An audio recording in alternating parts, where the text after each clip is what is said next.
Buenos días, el día de hoy vamos a hablar sobre la interpretación de la espirometría y básicamente cómo funciona su procedimiento y cómo poder detectar el tipo de patología que podríamos encontrar en estas.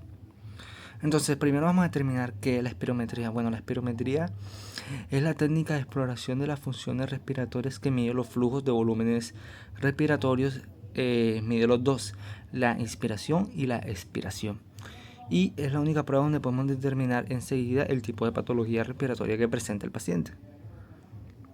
El procedimiento bueno se le pide al paciente que generalmente o en promedio piden que se ocluya la nariz.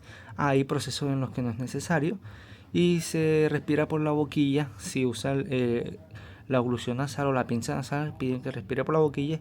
Si no, la primera inspiración la hace por la nariz, que es un poquito más cómodo. Es para determinar también el volumen de aire que inspira y expira. Entonces en la espirometría vamos a tener esos dos volúmenes.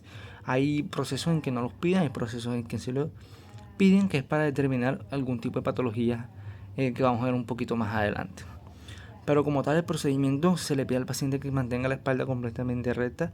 La idea es explicarle al paciente, el profesional debe explicarle al paciente la posición adecuada para que la mecánica respiratoria sea lo más óptima posible.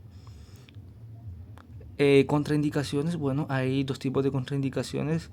La primera es esencial para aplazar la prueba, que si el paciente presenta síntomas gripales, se le pospone la prueba porque puede que le produzca o la aparezca diagnosticada al final de la prueba por los valores como una tipo de patología obstructiva. Entonces se pide aplazar la prueba. Y absoluta sería pacientes que hayan sufrido una crisis cardíaca reciente, enfermedades coronarias, cirugías. Muy importante que preguntarle al paciente si ha presentado una cirugía en las próximas semanas o tuvo una cirugía en los ojos, el tórax, el abdomen, el oído. Mujeres en embarazo, personas que tengan o hayan sufrido neumotoras, tuberculosis, aneurisma, otitis media, hemopsis y epiteliasis. Es muy importante preguntar la historia del paciente, qué patologías presentan, para poder diagnosticar si es favorable o no realizar la espirometría. Los riesgos, bueno, la espirometría tiene un tipo de riesgo bajo, pero sí presenta unos síntomas después de realizar la prueba y va dependiendo del esfuerzo que coloque el paciente. Entonces uno tiene que estar pendiente de cómo realiza el procedimiento. Ok, ya lo voy a explicar un poquito más adelante, pero los riesgos que tienen una probabilidad muy baja son que se produzca un neumotoras, que se produzca un dolor en el pecho, un broncoespasmo. Son probabilidades bajas. Lo que sí es alto es que el paciente pueda presentar un poco de mareo, aumento de la presión intracraneal. Eso es como si fuera el signo de Valsalva, y eso es debido al que el paciente genera mucha fuerza en las vías aéreas superiores. Entonces quiere llegar a un volumen alto y si su capacidad no lo permite, cree que aumentando presión muscular aumenta presión en el bucinador, generando más retención de aire en la cavidad bucal, limitando el flujo sanguíneo. O sea, básicamente aumenta la presión intracraneal al generar esa aprensión en las vías aéreas superiores, queriendo llegar a tener un volumen un poquito más alto. ¿Listo? Puede que después de eso sienta un poquito de mareo e incomodidad. Entonces esas son fases que pueda tener el paciente. Incluso puede tener tos. ¿Okay? Es probable que tosa cuando haga mucho esfuerzo y también es probable que presente ganas de vomitar, y eso es porque genera la presión intracraneal y lleva el cuello hacia adelante. ¿Listo? Hace una flexión de cuello generando choque de la úvula. Entonces sí puede que presenten síntomas de náuseas en algunos casos. Por eso es importante explicarle al paciente cómo se realiza el procedimiento. Bueno, los parámetros no válidos para una espirometría. Uno de ellos es que empieza a toser. Entonces si al inicio de la prueba empieza a exhalar el aire y empieza a toser, es recomendable cancelarlo inmediatamente, porque si seguimos dejando que el paciente continúe, puede que esa tos sea muy frecuente y genere incomodidad en el paciente. Entonces se cancela y se le vuelve a explicar el proceso. Más de un impulso, bueno, es cuando el paciente en la misma inspiración hace varias veces, hace diferentes tipos de soplido, entonces queriendo llegar a un volumen más alto o empujando la tabla. Por eso es recomendable que si el paciente no vea la tabla como tal, porque lo ven como un juego, entonces tienden a seguir pulsando aire para llegar al pico más alto, cuando no es necesariamente un pico alto lo que me indica si está normal o no. Y uno de los parámetros no válidos, y es el que primero les va a pasar si el paciente no capta bien el comando, es que va a soplar. Entonces se le pide que sale con fuerza y él empieza a soplar como si estuviera inflando un globo. Empieza abajo y va aumentando el volumen, lo cual me lo colocaría como una patología obstructiva. Entonces se le pide al paciente que realice bien la técnica para poder descartar que es patológico y que es solamente por función técnica. Bien, en una espirometría vamos a encontrar dos tablas. La primera tabla, que es la tabla flujo-volumen, y la segunda tabla, que es la tabla volumen-tiempo. La primera tabla me va a dar dos variables y la segunda tabla me va a dar una variable más. La variable de volumen se va a repetir y la de tiempo y flujo están una en cada tabla. Hay tipos de espirometría de plataformas que van a encontrar la tabla de este lado, que están las dos unidas. Entonces en una sola tabla el valor de volumen desaparece y simplemente se junta y queda el volumen de tiempo. Esto es para que tengan en cuenta, pero lo más probable es encontrarlas separados, pero también se pueden llevar a cabo tablas así. Bien, vamos a hablar sobre la primera tabla, la tabla de volumen-tiempo. Listo, el volumen es la cantidad activa para la espirometría que determina la capacidad vital forzada, y el tiempo, una duración normal de una persona puede estar expirando de 7 segundos, entonces valora un promedio de 6. Entonces vamos a determinar aquí los valores. Acá vemos el tipo de patología o el proceso que tenga: normal, restrictivo, obstructiva, mixta, y vemos que hay unos valores. Bueno, el primer puntico verde que ven ahí abajo, que está entre la variable de 1 y 4, ese punto es el FEP1, que es el volumen expirado en el primer segundo. ¿Okay? ¿Cuánto volumen botamos de aire en ese primer segundo? Y la segunda bolita verde que vemos allá por la variable de 6,5 es la capacidad vital forzada. Vamos a dar un ejemplo. Una persona de tal altura, con tal peso, tiene la capacidad pulmonar de 5 litros. Entonces en el primer segundo lo normal es que me bote de 70 a 75% de ese aire, de esos 5 litros. Entonces me va a botar 4 y pico.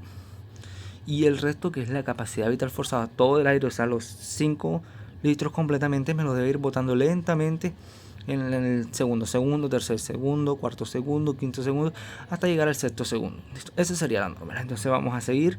Vemos que el paciente hace la primera. Vemos que hay como una pequeña planicie y sigue aumentando hasta que llega hasta una completa línea. Hacemos la segunda y hacemos la tercera. ¿Listo? Esas serían las tres variables. Entonces vemos cómo va aumentando completamente, pero sigue el mismo patrón. Ahí está el FEP1, que es el volumen expiratorio en el primer segundo, y la capacidad vital forzada, que es el total. Esos dos valores me lo va a dar esta tabla: capacidad vital forzada y el FEP1. ¿Cuál de estos dos valores me determina una patología? Ambos, pero el FEP1, que es el que primero vemos, va a estar afectado en todo tipo de patologías. Ese va a estar afectado en todo tipo de patologías. Mientras que la capacidad vital forzada solamente va a estar afectado en restrictivas y mixtas. Ya le explicaré por qué. Bueno, ahora vemos un paciente con una patología restrictiva. Va a ser esa morfología va a tener la curva. Es idéntica a la de una persona normal. Completamente idéntica. Pero una persona que, por ejemplo, le hayan extraído un pulmón y quiera hacer la espirometría, entonces va a tener la mitad de ese volumen. Lo va a tener. No va a tener el volumen completo, va a tener la mitad. Entonces vemos que el FEP1, que tiene que ser en la variable del primer segundo, está a la mitad. Y la capacidad vital forzada también está a la mitad. Entonces ahí estaría menos del 70% y menos del 80% de la capacidad vital forzada. Un paciente con una patología obstructiva. Vemos que en el primer segundo es demasiado bajito. Miren que está expulsando aire y tenga un asma o EPOC que me obstruye las vías aéreas de conducción. No me lo deja pasar al comienzo, pero tiene el mismo volumen, pero no me lo deja pasar al comienzo. Entonces puede seguir botando y el volumen va aumentando es con el tiempo. Aumenta con el tiempo. Entonces vemos que me hace la segunda y me hace la tercera. La morfología de la curva es muy diferente y es fácil de identificar. De igual, aquí se hizo un poquito más exagerada, pero es teniendo más o menos esa variable, que el volumen aumente en el segundo, tercer, cuarto, segundo y sigue aumentando, ¿ok? Y la mixta, bueno, es la unión de la restrictiva y la obstructiva. Es mucho más baja y ven que su valor va aumentando. ¿Listo? No es completamente recta como una restrictiva, aumentando, pero no es lo suficientemente alta como una restrictiva. Listo. Entonces aquí vemos que están los valores de la espirometría normal. En obstructiva está disminuido el FES1 y puede estar igual o levemente disminuido el CF, o sea, la capacidad vital forzada. ¿Listo? Esa sería la tabla de volumen-tiempo. Ahora vamos a la tabla de flujo-volumen, que es la segunda tabla. Hay espirómetros que puede que se encuentre esta de primero, que es lo más común. Entonces la primera tabla de flujo-volumen va a determinar un valor nuevo. La capacidad vital forzada siempre va a estar, pero me va a determinar el PEF, que es el pico flujo. O sea, en qué momento de tiempo y flujo y volumen me llega el pico. Entonces vemos esto, una persona normal. Miren, el pico flujo es alto. Y aquí nos sale el PEF. Y la capacidad vital forzada, que vimos que el paciente llegaba a los 5 o 6 segundos. ¿Listo? De volúmenes. Entonces vamos a la siguiente. En la restrictiva va a mantener también la misma morfología de la curva. No cambia. Pero vemos que la capacidad vital forzada no llega a los 5. Llega a los 3. Está disminuida. Y el pico flujo también se encuentra disminuido. Hace la segunda y hace la tercera. Ahora vamos con un paciente con obstructiva. Aquí cambia completamente la curva. Y es que el PEF, que es un pico, mantiene un pico relativamente alto. Pero al disminuir, como hay algo que no me deja sacar el aire, me obstruye las vías, hay como un hachazo. Hay una curva ensillada. Se llama el hachazo de las patologías obstructivas. Que me corta bastante. Pero miren que al final llega a la capacidad vital forzada normal. O sea, me llega a la capacidad vital forzada. Pero ven que hay como esa distinción. De igual esto es como algo muy exagerado porque hay, como las que vamos a ver más adelante, no se nota tanto este hachazo, pero se nota más o menos que demora un poquito más. Hace la segunda, hace la tercera. Y en una mixta se va a parecer bastante aquí a la obstructiva, pero miren que es súper corta, no llega a la misma distancia que llega una restrictiva. ¿Listo? Ahora tenemos ya tres valores. Tenemos el FEP1 que encontramos en la primera tabla, que es el volumen expirado en el primer segundo. La capacidad vital forzada que encontramos en las dos tablas. Y encontramos el pico flujo, que no aparece aquí porque aquí solamente con el FEP1 y el CFF, o sea la capacidad vital forzada, encontramos el índice de Tiefenau. ¿Qué es el índice de Tiefenau? Es simplemente la fórmula de FEP1 sobre la capacidad vital forzada. Entonces el valor que me dé se multiplica por 100 y esto me da un porcentaje. Porcentajes normales que tienen un 80% buenos. Hay autores que manejan 75, 70, pero lo normal es que tengan 80. ¿Por qué un 80? Porque me determinan dos variables. Entonces, si una está afectada, me disminuye el porcentaje. Entonces, si hay un porcentaje de 0.6, es que el FET1 o el CF está alterado. Entonces, por eso me determinan valores de 80, que puede que ambos pacientes hayan realizado una espirometría con valores de 80. ¿Listo?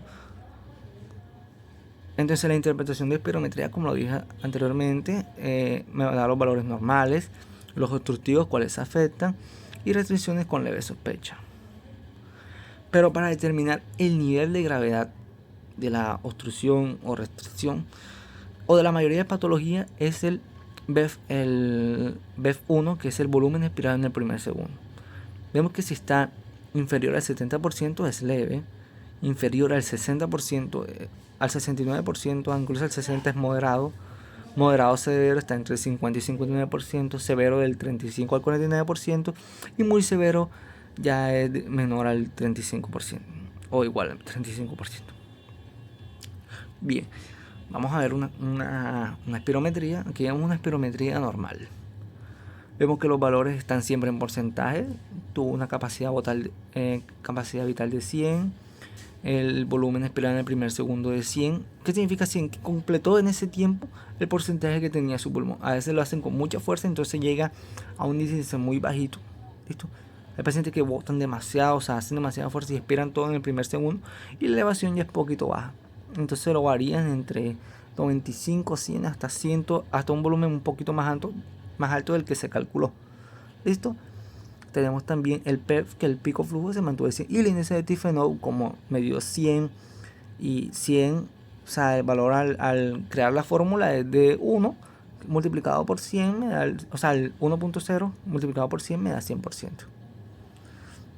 Entonces los valores importantes a tener en cuenta son el sexo, la edad y la talla y peso. ¿Por qué es importante estos valores? Porque el equipo me determina qué tamaño debería tener ese pulmón, dependiendo de la altura y del peso. Hay artículos que exigen la etnia, pero no es completamente necesario. O sea, es un valor que puede variar muy poquito. Este es otra espirometría normal. Vemos que es de sexo femenino. Aquí vemos que el índice de Tifenov, que es FET1 sobre FBC, se encuentra levemente disminuido, porque lo normal es 80, pero hay otros autores que manejan 70, 75. Entonces el equipo como tal, si ve que los valores de capacidad vital y FET1 no están alterados, y al sumar FBC y el pico flujo no se encuentran alterados, los deja completamente igual, o sea que no hay una alteración. Pero vamos a la tabla de volumen tiempo. Vemos que hay como un leve patrón, como el que vimos de obstructivo, que es una curva larga, y se ve una concavidad. ¿Listo? Entonces al ver esa concavidad vemos que va como en montañita, pero vemos que en el primer segundo botó suficiente volumen. O sea, no es una variable tan predisponente, porque en el segundo y tercer segundo terminó de botar casi el 25%, incluso hasta el 15%. O sea, lo importante es determinar qué votó en el primer segundo. ¿Listo? Ahora vamos a una patología obstructiva. Esta es una patología obstructiva severa. Se ha dicho que en las obstructivas la capacidad vital estaba igual, pero con una obstrucción muy severa, todo está disminuido. Cualquier patología sea restrictiva, bueno, la restrictiva es la única excepción de que cuando es severa se sigue manteniendo elevado el índice de Tifenov, pero en este caso vemos que está todo muy disminuido. Entonces vamos a calcular aquí el índice de Tifenov para que lo hagamos como práctica.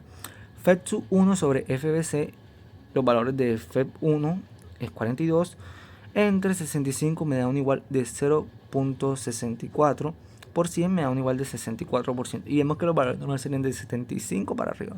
Entonces sí, lo vamos a clasificar en una obstructiva severa, severo o moderado. ¿Ok? Listo, estaría en moderado porque su valor me da exactamente 60. Aquí hay un pequeño error, entonces pasamos a la siguiente. Esta sí es una obstructiva moderada, pero vemos que su FBC, o sea, su capacidad vital forzada, está normal. ¿Listo? Y vemos los valores normales y vemos cómo la curva está normal.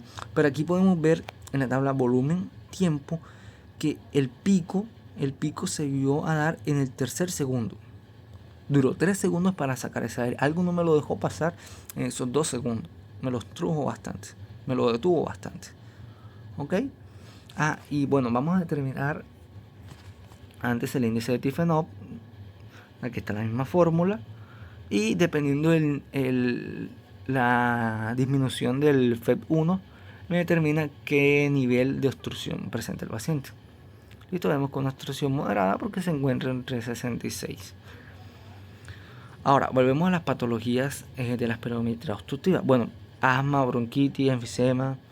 Estas son las patologías más comunes para presentar una patología obstructiva. Pero, volvemos atrás. ¿Por qué pido ese valor negativo? Ven que en la tabla flujo-volumen hay como un -2, -4, -6.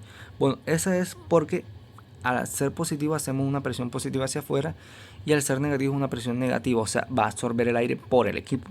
O sea, es presión negativa acorde al equipo, que genera una absorción. Entonces, absorción es la inspiración. Entonces, si tenemos un paciente con una patología obstructiva de vías aéreas superiores, se hará lo siguiente. Puede que le salga normal o levemente alterada la expiración, pero si al pedir que vuelva a tomar aire nuevamente le pedimos que tome aire nuevamente y el volumen de absorción de aire no es directamente proporcional a lo que expulso, es porque algo me está impidiendo que ese aire vuelva a entrar completamente normal. ¿Ok? Entonces, por ejemplo, tiene una inflamación en la glotis que me impide pasar a absorber completamente el aire por dolor, incomodidad, obviamente por la inflamación. Me va a entrar una poquita capacidad de volumen. Por eso es importante entonces determinar la expiración y la inspiración en una espirometría. Listo, aquí están las patologías de una espirometría obstructiva. Ahora vamos a una patología restrictiva. La patología restrictiva tiene los siguientes valores. Vemos que el índice de tifenol se encuentra normal. ¿Por qué? Vamos a sacar el cálculo. 63, que es el FeS1, entre 69, que es la capacidad vital forzada, me da un igual de 0.91. Por 100 me da un 91%. Me lo coloca como un valor normal. ¿Por qué? Porque en una patología restrictiva, a los dos patrones disminuirse proporcionalmente me van a dar un patrón positivo. Y vemos como la curva parece completamente normal, pero es un poquito disminuida, o sea, no llega hasta los puntos o los valores normales. ¿Listo? Y en la tabla flujo-volumen tiene una morfología normal, pero no es lo suficientemente alta. Aquí tenemos otro tipo de patología restrictiva. Esta es una moderada. Ven que el flujo es un poquito alto, pero no me llega a la normalidad. ¿Ven esa sombra que está atrás de la tabla de flujo-volumen? Eso es el valor que coloca el equipo midiendo la capacidad que cree tener la persona, que puede tener la persona. Sería lo normal. ¿Listo? Es como una aproximación. También tenemos el índice de tifenol normal y me calcula la severidad también. Listo, estas son lo normal de patología restrictiva. La obesidad es prácticamente lo más común que se ve en pacientes que creen que tienen problemas pulmonares, pero no, es por obesidad. Y resulta que el cuerpo, los músculos inspiratorios, tienen que vencer, o al momento de inspirar y exhalar, tienen que vencer la presión que ejerce el tejido adiposo. Entonces se le dificulta un poquito más. ¿Listo? Entonces al momento de inspirar, querer crear una presión negativa para empujar y que quepa más aire, se le dificultan algunos músculos respiratorios. Entonces por eso hay que tener cuidado con pacientes que tengan una obesidad severa o un paciente que tenga esos patrones. Normalmente cuando hay bastante grasa abdominal es mucho más probable.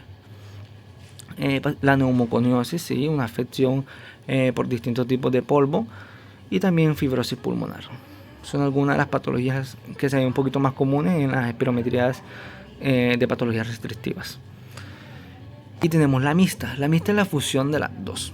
Un paciente con asma y que tenga una obesidad severa, o paciente asmático con neumoconiosis. Entonces sería la combinación de las dos patologías.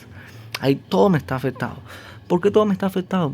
Porque no disminuye considerablemente normal la capacidad vital con el FeS1. Porque es igual cuando es en restrictiva. Pero como en la obstructiva tiende a elevarse un poquito la capacidad vital forzada, vemos que el FVC está un poquito más elevado. Y el FeS1 sigue disminuido, pero no alcanza los valores normales. Entonces me lo marca todo disminuido. Este sería el índice de tifenol, la fórmula. Y esas serían las patologías mixtas, o sea, la fusión de cualquiera de estas dos. Listo, esto sería todo. Espero que haya sido de su provecho. Y quedan atentos para próximos videos de la explicación del tipo de patología, el tipo de tratamiento y mejor de cómo se realiza una espirometría ya en vivo. ¿Listo? Que tenga buena tarde.